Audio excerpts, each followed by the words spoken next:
All right. Hello and welcome to Tolt Studio. I'm Kimberly Agbayani, the operations manager for Tolt Yarn and Wool. Tolt Studio is an education space, a space where we can connect with you every month with special guests, teachers, designers, creators, and community voices to further the enrichment of your craft and yourself. Today, we are delighted to welcome Carson Demers. Carson is a physical therapist, ergonomist, and avid knitter and spinner. He's literally written the book on knitting comfortably.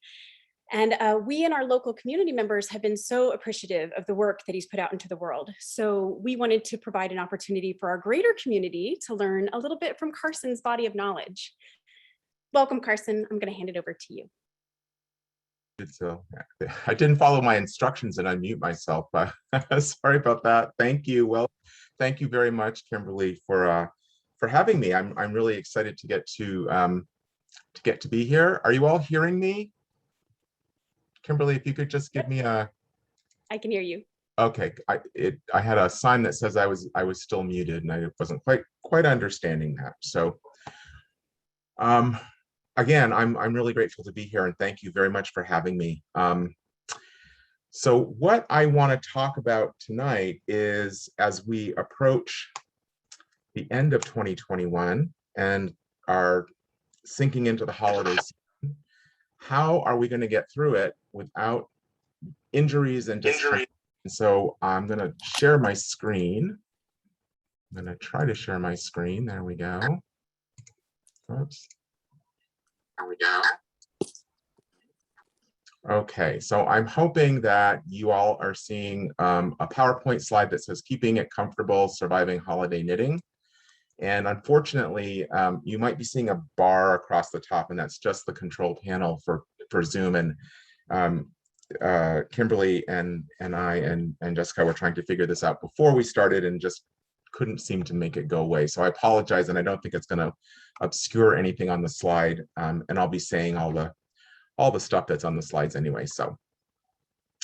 So yeah, so why is this an important topic? Well, again, I think it's because we're slipping into holidays. And so if you're like many knitters, you're amping up your knitting, and that can have some severe impacts on your body, on your comfort as a knitter, and kind of what happens next, what happens after the holidays.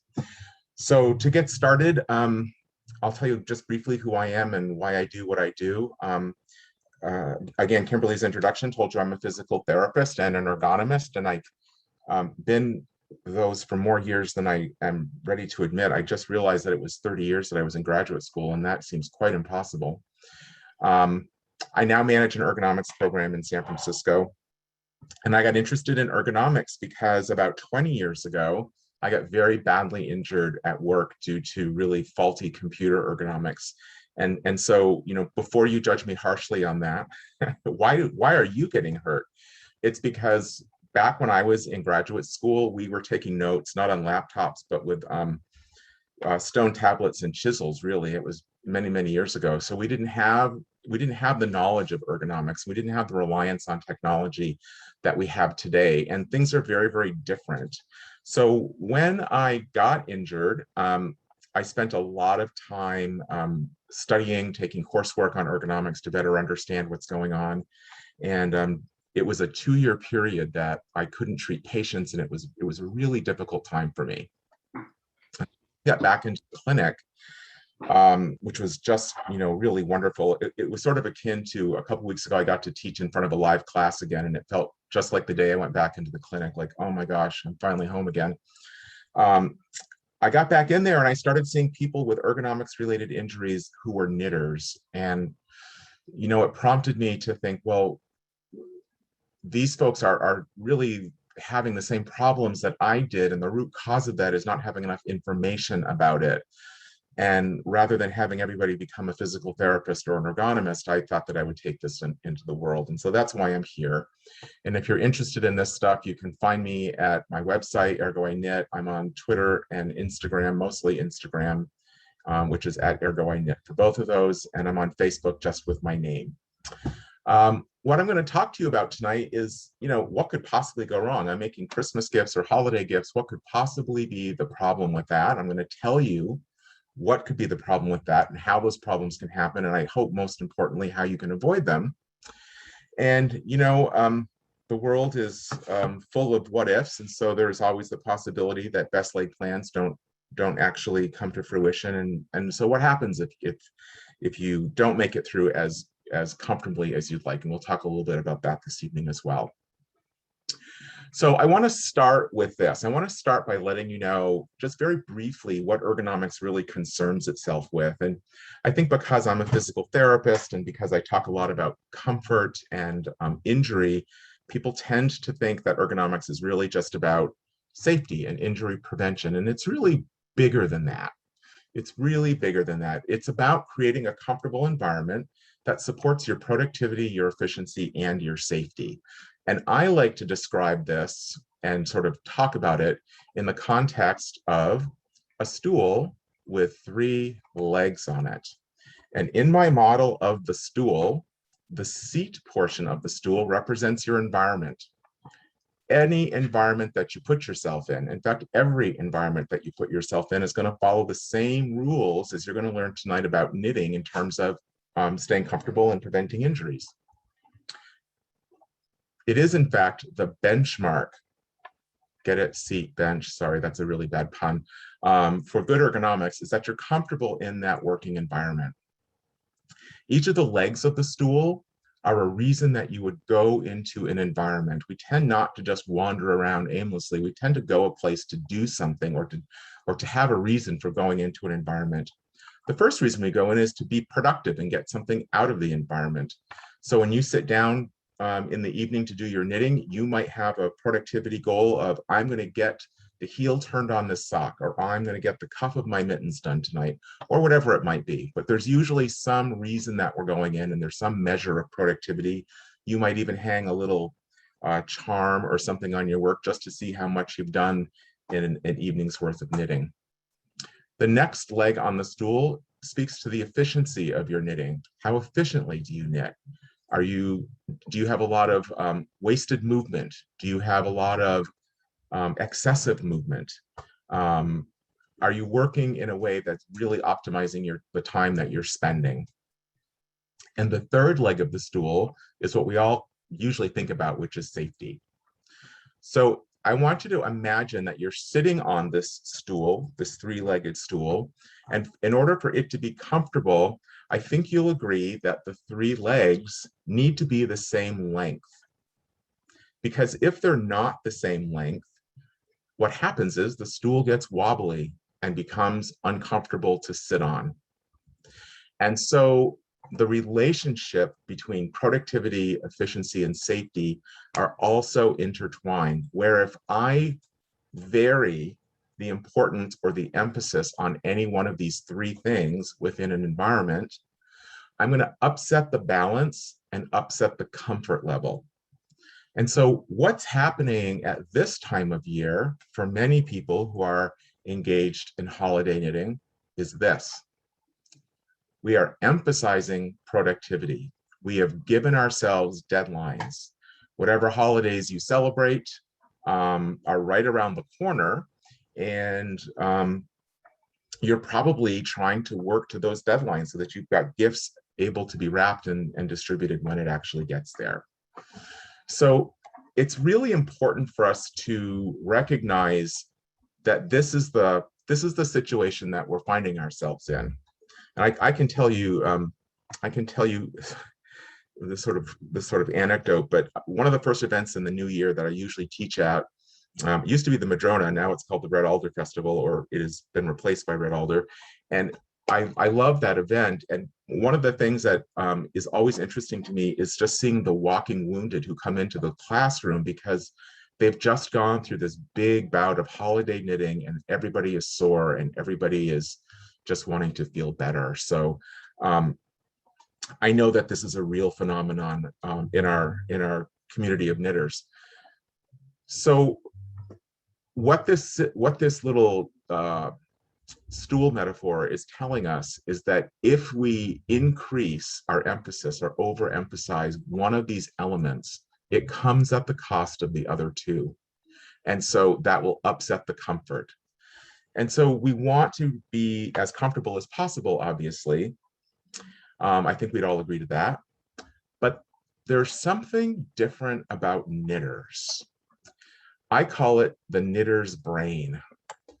The knitter's brain is wired a little bit differently in that many a knitter would sit and knit with pain in their hands and their elbows, numbness in their fingers, because knitting is so fun. Knitting is such a comfortable and soothing activity that I'm just going to knit through this, or what could possibly go wrong? I'm sitting here knitting, and this is just going to take care of itself. So I want to change your perception of that if you're that kind of a knitter, and tell you a little bit about what could go wrong. So the first thing that we should talk about is that the root cause of the injuries that we sustain and the discomfort that we experience has to do with compromised circulation. When you compromise circulation, you can and do decrease oxygenation at the cellular level. So if I obstruct blood flow, and there are lots of ways that you can do that, and we'll talk about some of the ways that you can do that. At the cellular level, the tissue isn't getting the oxygen that it needs. And oxygen is an important component, an important sort of necessary requirement for muscle metabolism, and many, many, many of our bodily functions rely on having oxygen present in our blood. Compromising blood flow also means that with the decrease in oxygen, that tissue gets damaged more quickly. We're subjecting ourselves to more rapid tissue breakdown. And because the blood's not flowing through, there's not as good sort of clearing out of that broken tissue and the lactic acid that's produced by muscle contractions and just all the other sort of waste metabolites that need to get taken away. So compromising circulation is a big deal. The root cause of many of our injuries is caused by that, and it happens at the cellular level. It also happens at a grosser level. So you can think about bigger pieces of anatomy than cells. If you're sitting, for example, in a chair that is too deep for you, those of you who might not be the tallest kid in the class, you might be familiar with having pressure behind your knees and how that on the back of your leg, and how that can just decrease the circulation into your leg, and you can get pins and needles in your foot and all that kind of stuff. So circulation can be impacted both grossly and very, very microscopically. How does compromised circulation happen? Well, there are a lot of ways that we should look at.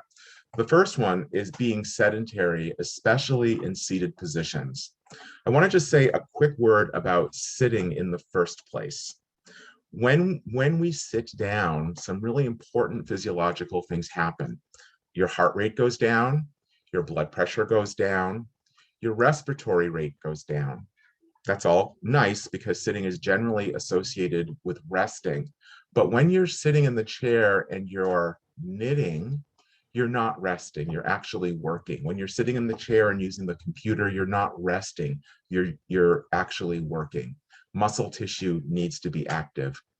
So in these seated positions, with the decrease in cardiovascular performance, and just that sort of relaxation of that system, we tend to get less circulation out to our hands and really any part of our periphery. So our feet, our fingertips, those kinds of places don't get the best circulation.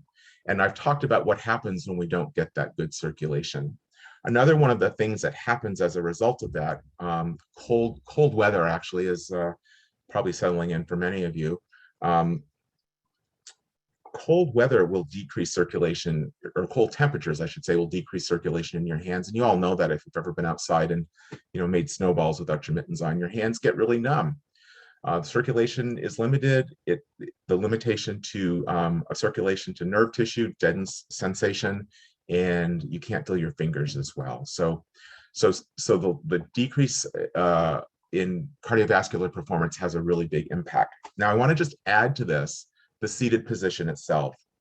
Seated positions themselves involve a lot of joint flexion. In other words, folding of the limbs at a lot of different places. So if you're sitting, you're flexing your knees, you're flexing your hips, and depending on how you're sitting, the angles might be very, very acute. very, very flexed rather than more open.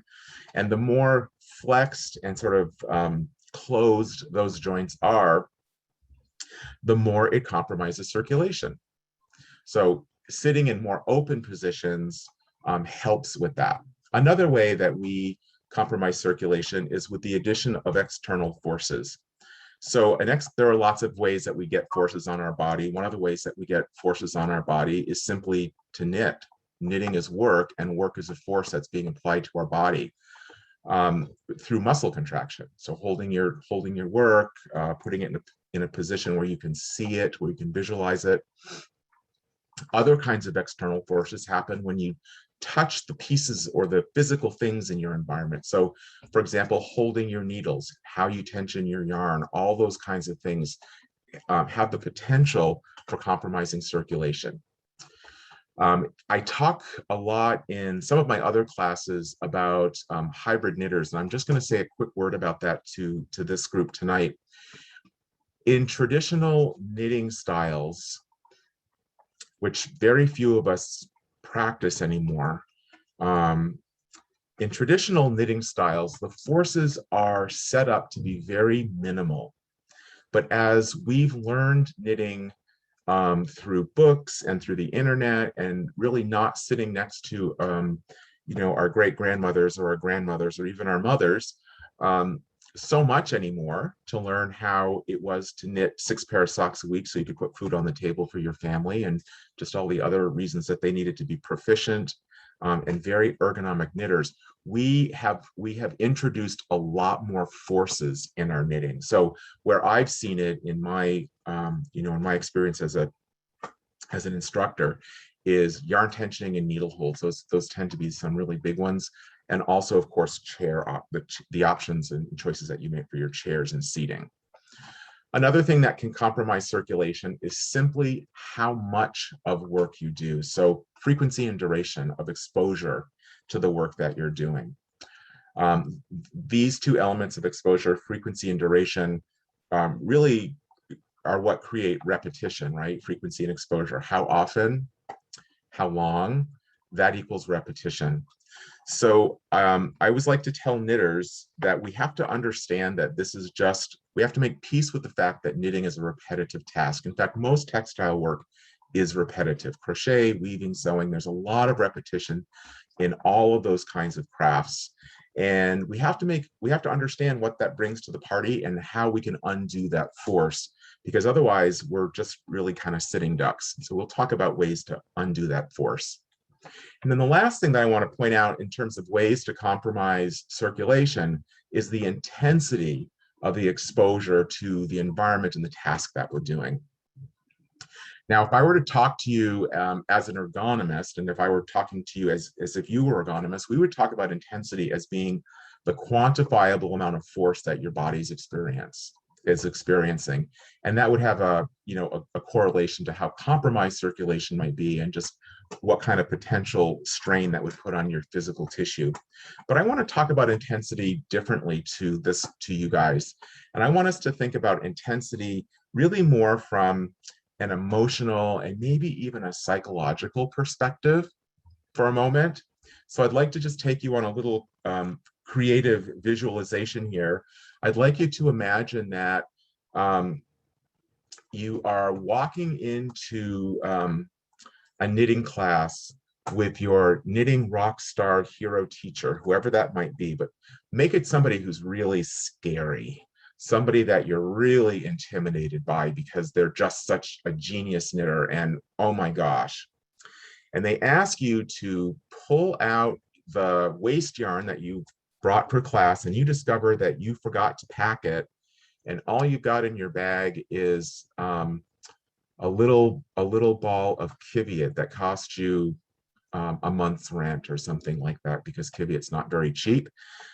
And then, so you're going to have to learn this new technique with this rock star knitter, and you're going to have to use really expensive yarn.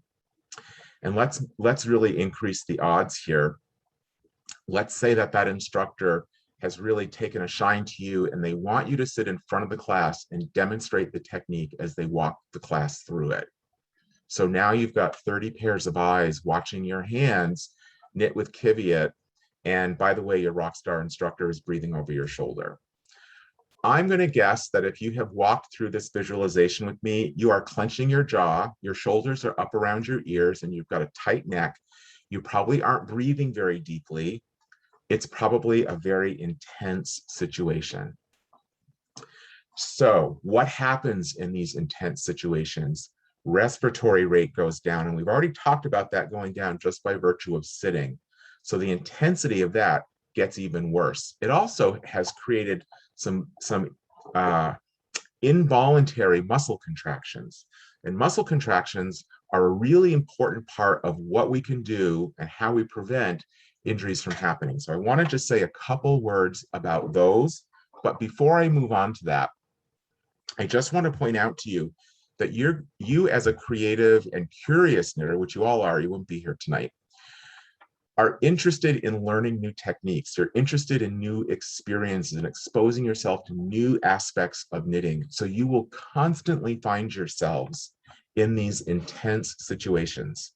And so the strategies that I'm going to give you in the next few slides for dealing with the intensity of holiday knitting, which is another, a deadline is that same kind of intensity, can be used there. So think about taking them not just from here to the end of the year or through the end of January, but something that you can draw upon for the whole year.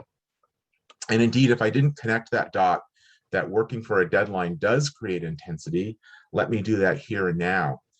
If you've got a project, and those of you who might be sample knitters or test knitters, and you've got to get a sample done, and my gosh, the photographer needs it in 2 weeks, and it's a floor length coat or something outrageous like that, the intensity of that experience is pretty, well, intense, right?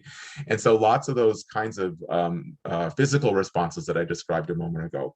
Let's take a look at what happens with muscle contraction.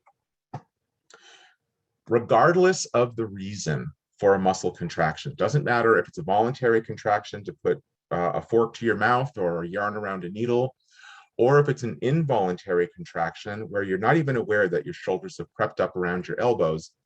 Muscular contractions all are catalyzed and have the same physiology. They all follow the same process. Part of the process of a muscle contraction is tissue breakdown. And the more force that you put on the muscle, the more intensity that you expose the muscle to, heavier weights, more repetitions, those sorts of things, the more tearing happens. Now, the word tearing is a pretty dramatic word, I think, and it kind of makes people get a little bit squeamish, but I just want you to know that our body is designed for that. So don't worry about that word tearing. It's something that we use just to sort of describe the process, but your body's well designed to handle it. It's just that little cells break, and then they go through a process of repair. This is the important piece here. The important part here is that our tissue, our muscle fiber can repair itself. And I don't know about you, but I wish that my knitted socks could do that. And I recently had some sweaters that the moths got to, and I wish that they could have repaired themselves, because that was just pretty sad. But we are made of magic fiber, and it can repair itself. Now, the process for that repair starts with inflammation. An increase in white blood cells going to the area of those broken cells, gobbling up all the broken bits and the stuff that needs to get taken away, helping to lay down the matrix for new and improved and stronger cells, and remodeling those cells, and blood flow to take away all those waste products. So that's all good, and it's all going to happen, and it's just because we're living humans. What the tissue needs for this process to happen is rest. And in fact, it turns out that the physiological process that gets us through the inflammation stage takes about 7 or 8 hours. And so this is best accomplished during our sleep. So it's really important that we not neglect sleep just to get another pair of mittens done, or to get them finished that night. Or, you just have to pay attention to the physical needs of your body, right? So tissue needs good hydration, it needs good nutrition, it needs sleep, and it also needs exercise, it needs movement. There are special kind of muscle contractions that I want to call out to us because they're really, really prominent in knitting. and they are called static and sustained postures. Static and sustained postures means muscle contractions that are holding you in a position that you're not moving in and out of. So there are lots of these very commonly found among knitters. And I think that the first one that I'd like to call out for people is knitting with your head down, looking at your work, lots of static contraction in the cervical extensors, the muscles in the back of your neck, even your upper trapezius, some of the larger muscles, and your neck and upper back to support your head from dropping all the way down on your chest.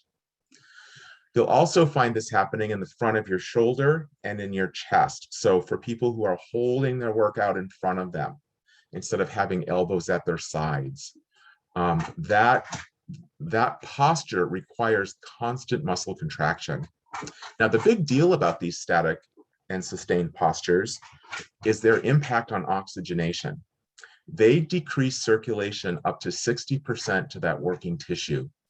So that means 60% less oxygen and blood flow getting to the tissue that's trying to work, that needs oxygen and blood flow to maintain the contraction.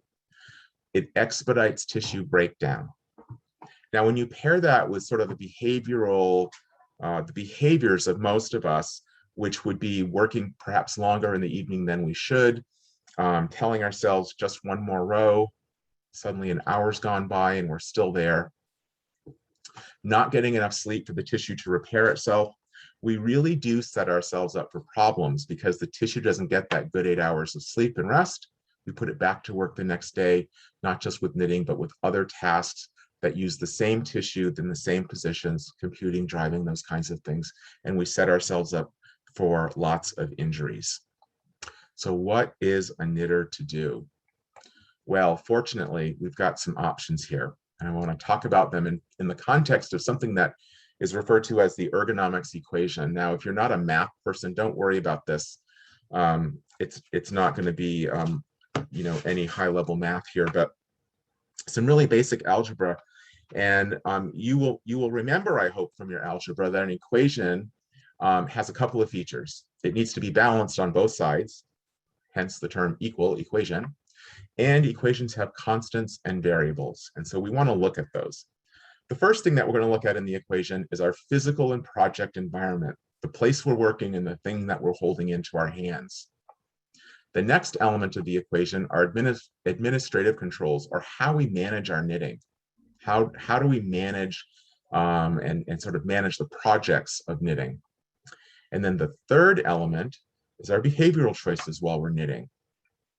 We're going to talk about all these, but they all add up to comfortable and sustainable knitting. Now, as you're looking at this, which of these do you suppose has more constants? In other words, things that you can't really change. You can throw it into the text if you want to, or you can just think about it. But you're probably going to be thinking, well, it's really hard to change the room that I'm knitting in. If I don't have a window where I'd like a window, I can't really do that very, very readily. But there might be some other things, maybe in the project environment, that we can look at. So our job today is to look for all the variables that we can find and see how we can tweak those to keep us comfortable and sustainable through the next 3 or 4 months of knitting. Where do we start? Well, we're going to start with the physical controls because you've got to start somewhere. And in the world of physical controls, the big choice that we have, the big variable that we get to play with, is project selection. So if you're finding yourself sort of under the pressure of time and you've got gifts that you want to get knitted, choosing your projects wisely can take a lot of stress off of you. Some of the things that you might consider in that project selection is keeping things really simple in terms of design and construction. Think about doing maybe patterns that you've already knitted before. It doesn't have to be a brand new Fair Isle sweater that you want to knit for somebody, unless it's for me, and my birthday's next month, so get busy. But aside from that, keep it simple. It doesn't have to be a great big, floor length jacket that you're knitting, and keep the constructions keep them fairly simple.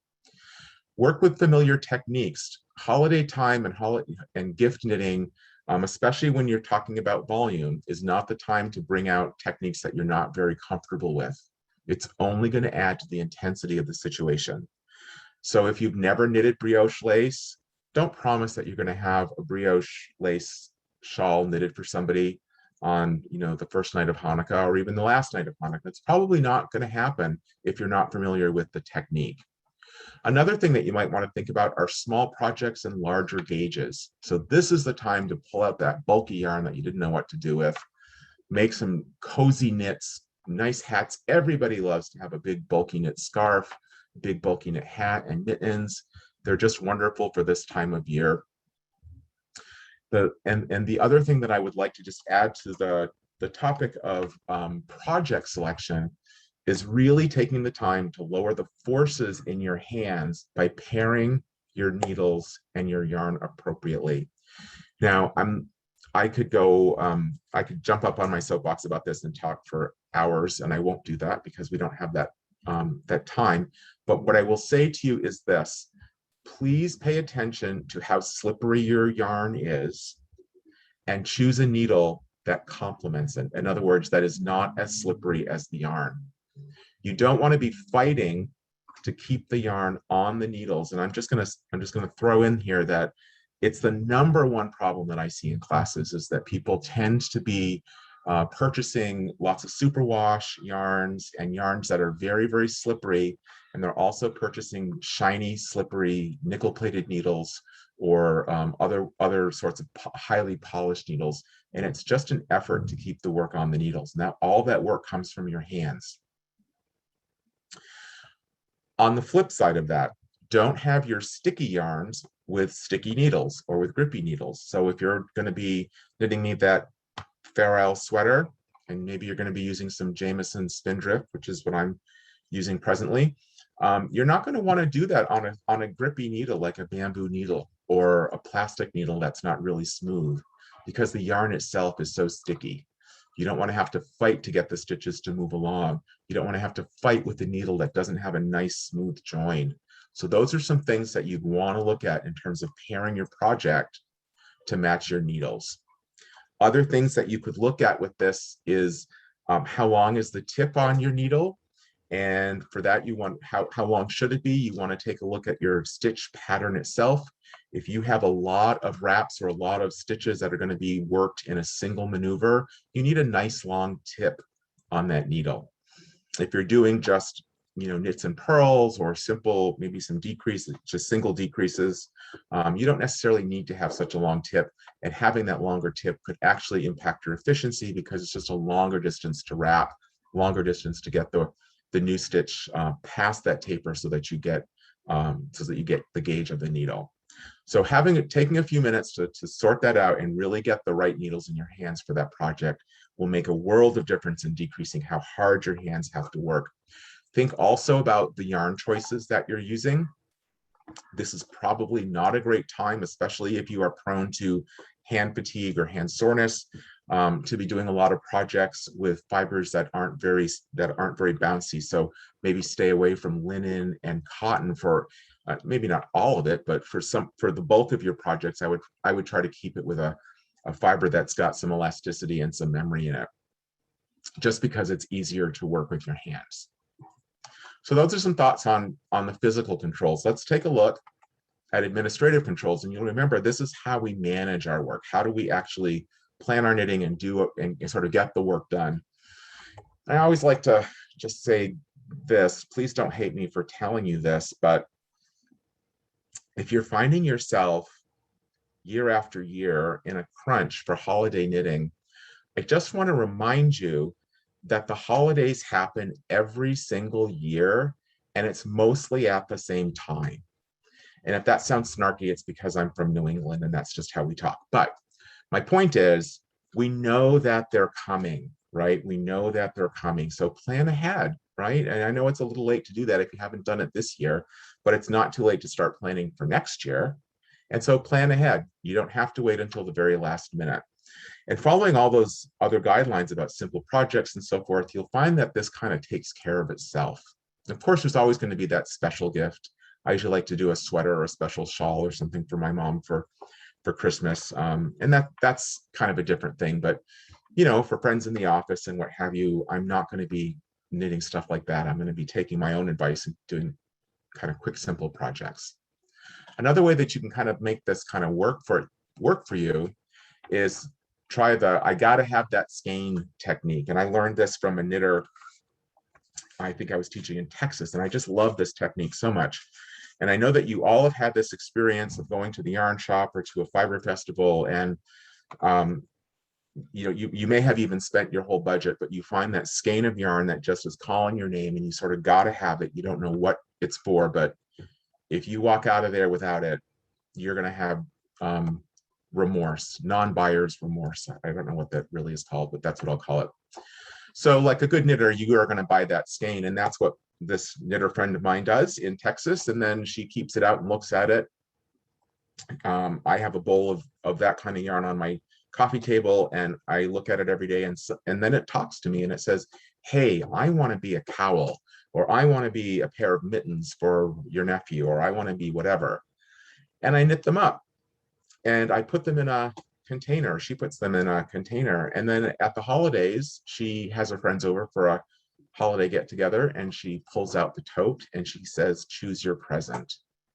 And so she doesn't have any of that worry about size or colors or getting it done. It's just yarn that she's wanted to work with, a simple pattern that she's maybe seen someplace and really wanted to knit it up, and her gifting is done. And one of the big benefits of that is that you don't have to wrap your presents, and that always is you know, it's more work for your hands, and I'd rather be knitting than wrapping presents.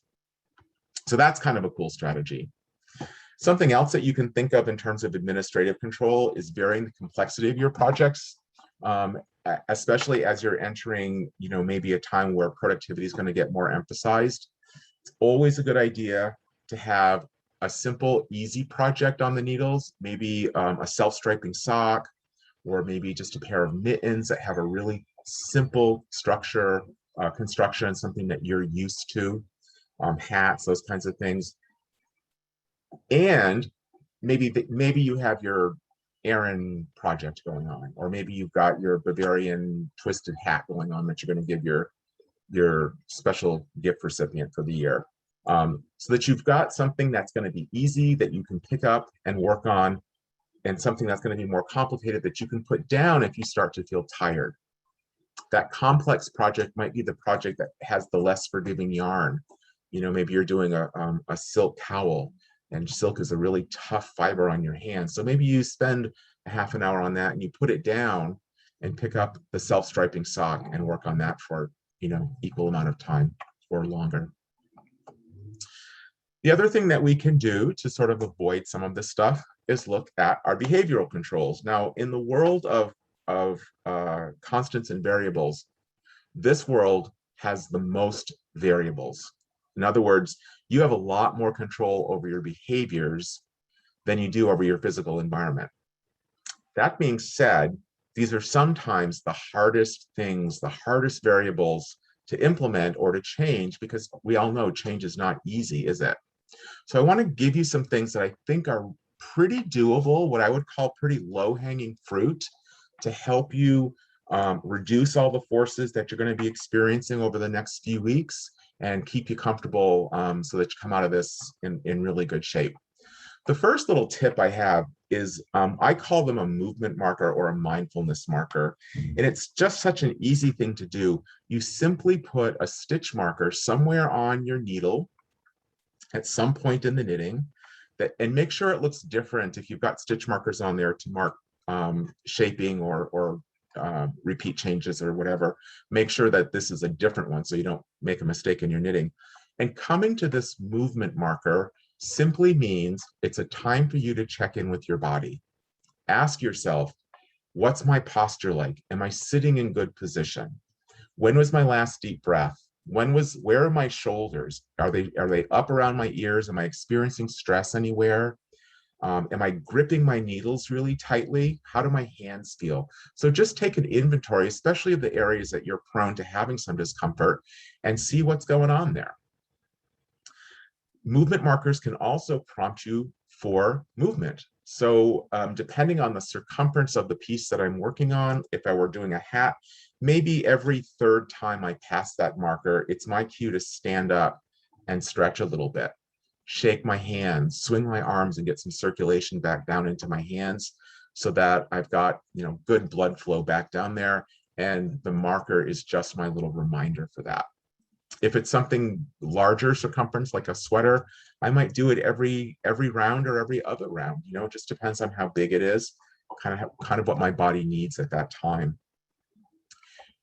When you're sitting down, if you're sitting down to work, try to work in what we call neutral postures or neutral positions. And neutral positions are the kind that keep blood flow optimal in your body and put the least amount of strain. And very briefly, we don't really have time to go through all the neutral postures, but what you want to do is have your shoulders relaxed with your elbows at your side and your hands low. You don't want your hands way up here in front of your face. If you need to have your work here, put something on your lap that you can rest your arms on so that you don't have that static contraction, that static and sustained contraction in the shoulder, in the chest, and in the bicep to keep your work up here. So you might want to put a pillow or two. Boppies, those breastfeeding aid pillows, are really nice for this. You can just rest your hands on it. Something to let the muscles relax. Another thing is, let's get up out of the chair. Knitting was designed to be a way that you could make textiles on the go. You don't need to sit down to knit. I like to teach my knitters walking and knitting because it's just such a wonderful way to see the world with wool going through your hands, in my humble opinion. So you don't need to be sitting to knit. You can stand for stuff. You can stand for the simple rows, the plain knit rows, or the purl side rows, or something where it doesn't require a lot of fussy work. Get up out of the chair and knit.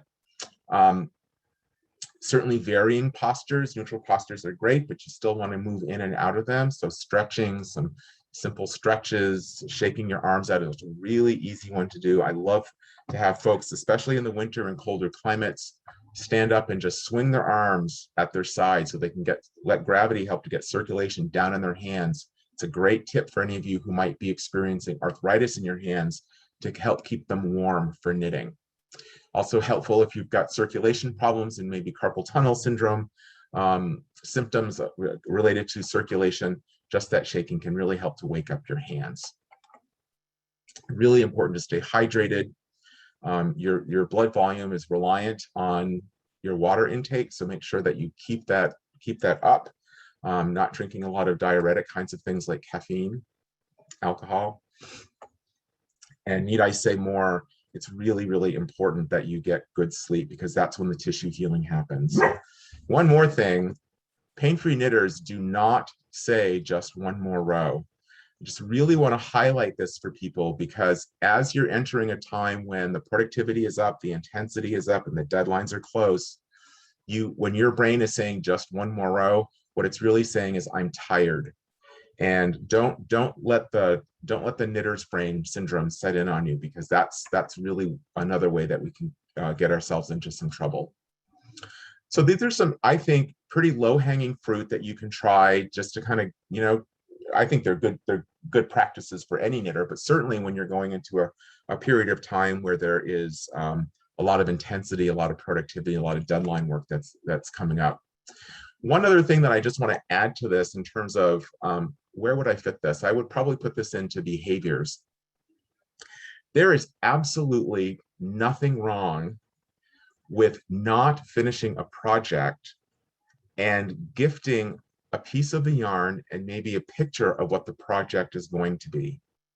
And the reason why I think this is important is because, first of all, I mentioned at the start of our talk tonight that no one wants to be in an uncomfortable environment. And if we are in an uncomfortable environment, we like to get out of it. Tight shoes, get me out of there. A movie I'm not enjoying, I'm going to turn the channel. An uncomfortable party, I'm going to leave, right? So we don't like to be in areas or environments that are uncomfortable. as knitters, we're in the business of creating environments. Now, I could get very California, for lack of a better word, on you about this, but I actually think that this is almost sacred. I think that we are making environments, we are putting our life energy into creating these wonderful, wonderful environments and connecting the energy of a farmer and an animal and a plant, and we're putting it together in this amazing, beautiful thing. If the recipient of that beautiful thing knows, you know, this is the one that I got tendonitis in my elbow and I couldn't knit for 6 months because of the tendonitis just wasn't going away. You've given them an environment that is inherently uncomfortable. You've made an environment that's not going to be comfortable.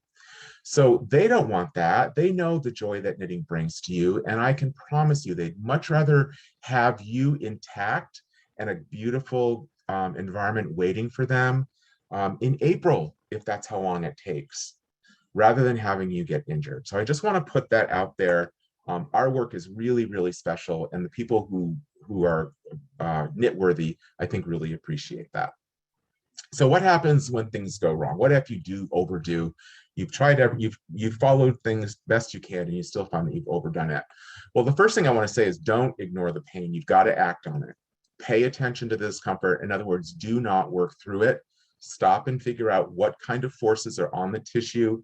What's your posture like? Are you working only with inelastic yarns? What could possibly be going on in your environment that would cause your discomfort? And see what you can change up. Early intervention means not just noticing the discomfort, but acting on it. So acting on it in terms of, well, how do I minimize the tissue load? Maybe I'm spending more time on the computer than I really need to. Maybe I could cut back on some of that so I have more tissue tolerance to apply to knitting. You might also take a look at, you know, I've already said this, what could possibly be causing it, and see what you can do to change that up. Some of the home modalities that you might think about trying: cold and heat and anti-inflammatories. If your body is able to handle those things, if it's okay with your healthcare provider for you to use those things. But what I'd really like to call out is there is a point at which you need to get some professional help. And if all these home remedies and all the other things that we've talked about are not helping you, the symptoms are persistent, don't wait around. Get some help. See your healthcare provider and let them help you to prevent this from going into sort of a chronic thing. You want to get these things treated when they're acute and at their most sort of malleable, easiest to treat. What's really hard, and I'll tell you this as a physical therapist, is when somebody comes in and they say, yeah, I've had this elbow tendonitis, I've had this problem for 6 months, or my gosh, I've had people say I've had it for 2 years. It just doesn't want to go away. And it's the first time that they're getting some help for it. It's really hard to get those kinds of things fixed. So get some help. There's no shame in admitting that you need to have some help every once in a while. And so with that, I'm going to wrap up, and I'm just going to wish you comfortable knitting and happy holidays. And thank you so much for joining me this evening. I hope that this has been informative and helpful for you. And I will stop sharing my screen and turn it back over to Kimberly. Well, so this is the opportunity that you have to ask Carson questions. So please feel free to type them in the chat, and I'll go ahead and read them and support getting them through. And I'll go ahead and share that Dina wrote that she's a flight attendant and knits standing up at work, and it helps to have a table or beverage cart under their work to hold the majority of the project weight. I love that. And if you aren't a flight attendant and you don't have a beverage cart, you could use a counter. You could use if you've got a tall enough sofa and you can get behind. That's one of the things that I do, is I knit behind my sofa and just rest the projects. You can also tuck them under your arm. It's just a nice little support. If you've got a sweater or something that you're working on, you can just tuck it under there. Yeah, great. Thanks, Dana. Yeah, and someone asked, what is a boppy? Oh, a boppy is it's a pillow that it's shaped like a big letter C, And for women who are breastfeeding, you can position it around your body and rest the baby on it. So you don't, it's easier on, on a mom who's nursing than just sort of supporting the weight of the baby. And the baby's actually more comfortable too, from what I understand, and will nurse more effectively. Doesn't mean that, you need to go and have a baby to be a comfortable knitter. I wouldn't recommend that necessarily, but you can surely get a boppy without having a baby, and sometimes they pop up at yard sales and places like that. So yeah, and it's spelled more it's spelled Boppy, I believe. I had them for my children. So there is lots of appreciation and thanks and saying that you rock, Carson. But then I'm going to go to the next question. Sherry Ann says, you talked about elbow tendonitis. What are some symptoms of that? really good question. So I'm going to answer this very broadly. Tendonitis, the hallmark of tendonitis is pain with movement in the direction that the joint is going. So if it were elbow tendonitis, I don't know if you can see, I'm touching this outside part of my elbow. Extending my wrist would cause it, and extending my fingers would cause it. It's a common tendonitis at the elbow, particularly among continental knitters who have a tensioning strategy where they're holding the yarn out on an extended finger. Sometimes they wrap it around 2 or 3 times, further decreasing circulation in that poor finger. But it's all the work is happening up here at the elbow, and it's very Oh, we just lost Carson. I'm sorry, I'm hoping we'll be able to get him back.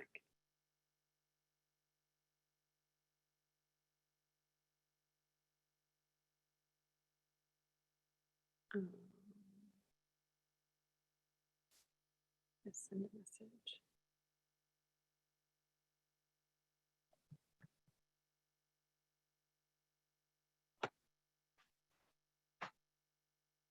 See.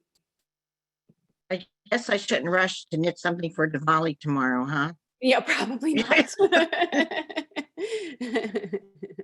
Well, I am really hoping that Carson will be able to hop back in for the last couple minutes, but we'll just have to see. I'm going to send a message. Did anyone have any of those tendinitises before? Yeah, me. Oh. Actually. Yeah. And lots of people, like our community here, like locally, lots have taken classes in person with Carson and have just, yeah, it's because a lot of us are working with things like that. I've seen knitters wearing the tennis elbow, the compression things.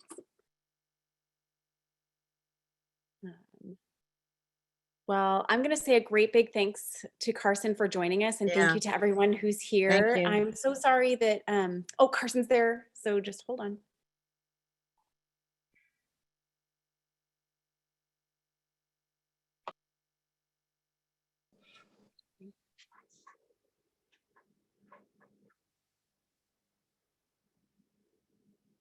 Am I back? Yes, you're back. Okay, let me. Sorry about that. I don't know. The computer had a seizure or something. I don't know. Right. Any other questions? Yeah, there's someone asked about a recommendation for a chair. Like what do you recommend in a chair? That's a tough question. So because I want to be able to give you something specific. So let me try it this way. It's not going to be the same chair for every person. So that's why this is a tough question. What the chair needs to do is support you in these neutral postures. And I'm just going to, I'll tell you briefly what to look, some of the things to look for. For any chair that you're working in other words, a chair that you're not just sitting in to relax, it needs to allow your feet to touch the floor. So it needs to be tall enough that your feet are touching the floor. You're not scooting forward to get your feet on the floor. Also needs to allow you to have about 2 to 3 fingers width of space between the back of your knee and the front edge of the chair. Less space than that can put pressure behind your knee, and that can interfere with circulation. More space than that is not going to be supportive enough on the back of your leg, and so you'll be getting pressure kind of mid-thigh, and it also makes your back work harder. I do not like armrests on chairs, and they create lots of problems at the elbow and at the shoulder, so I'm not a big fan of those on any chair that you're working with, whether it's fiber work or computing.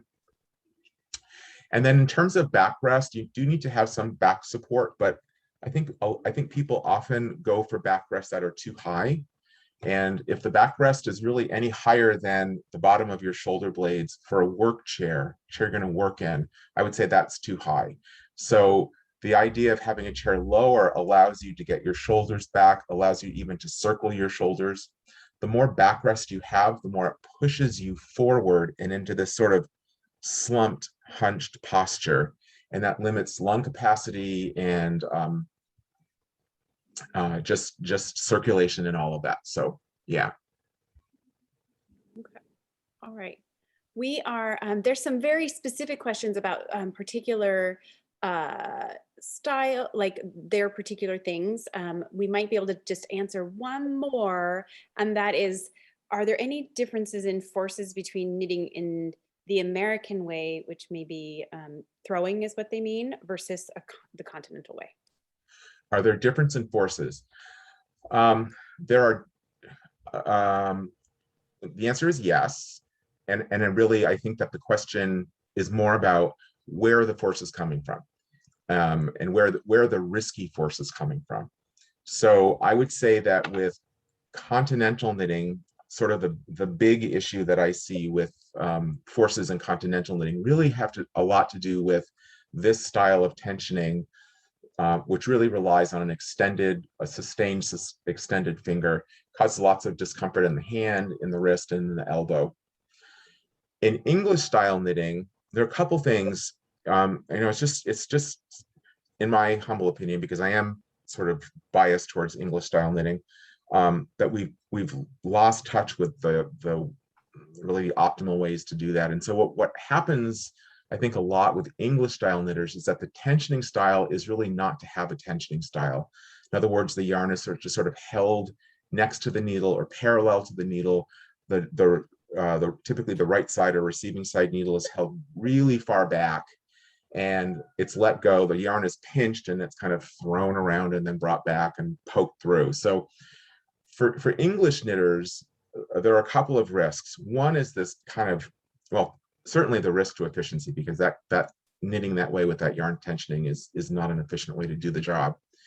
But this pinching is what gets English knitters into trouble, and it's a very nasty tendonitis called de Quervain's tenosynovitis, and it happens right here along the thumb side of your wrist, and it's one of those tendinitises that usually requires being immobilized for a period of time to get it to calm down, and it's just because our thumb is such a functional tool that we can't self-regulate and not use our thumb unless it's, put in a cast or something. So that's typically the recommendation. But yeah, it's a great question, and I actually do a class just on that, looking at the risky bits of each of those styles of knitting.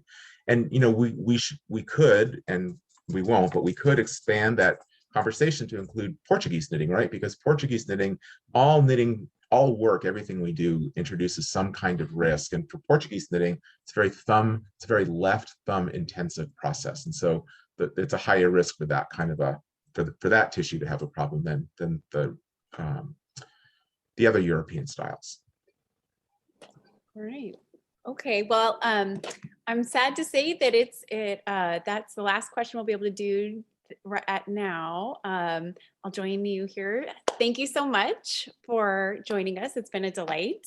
For those who had some specific questions, you can look at Carson's website, and there's also his beautiful book and classes that Carson offers. And we really hope to have Carson here in person as things get opened up a bit more. Yeah, and so thank you so much. And my pleasure. Thank you very much for having me. And folks, as I said, I'm on social media, and I post, right now I'm posting a lot about my puppy. So that's, I hope people aren't bored with that, but he's been a very good boy, but he's taking up more time than knitting does these days. So, but I do talk about ergonomics and knitting and spinning on there too. So thank you very much for having me, Kimberly. It's been great. Thank you. And thank you everyone for joining us.